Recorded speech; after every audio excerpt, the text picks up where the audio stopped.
happened about 10 years ago. I used to live across the street from my friend Eric.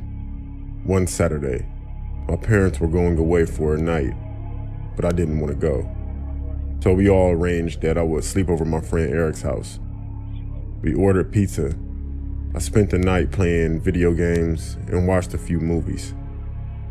I'm not sure what time it was. It was pretty late, probably around 1 in the morning, I think. I was flicking through Eric's PlayStation games when Eric said, "I thought your parents were going away for the night."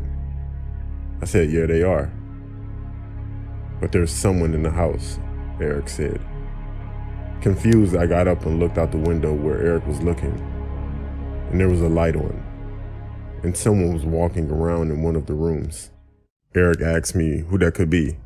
I told him I had no idea. My parents were out of town for the night, and we never had anyone come over by our house unannounced, especially at this time of night.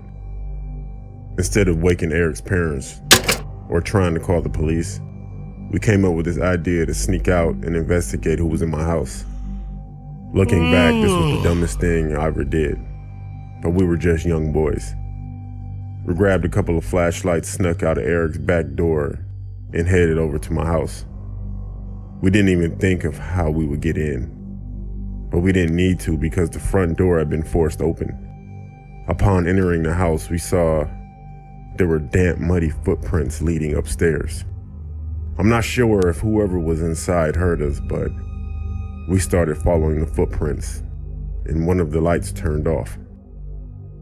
At this point, I was getting afraid, and I told Eric we should just leave and tell someone. Eric proceeded upstairs, however. I didn't follow him up. I kept whispering to him, "Eric, come, let's go." He ignored me and continued going up. He walked into one of the rooms, and I lost sight of him. I then bravely went upstairs to see where he went. I walked into my bedroom, and a foul odor hit me in the face. I kept whispering Eric's name, but he wouldn't answer. Then I heard something.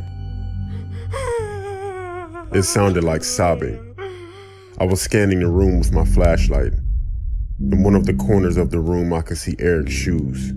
I raised the flashlight and I saw a disgusting, dirty hand that was covered in cuts and dirt covering Eric's mouth.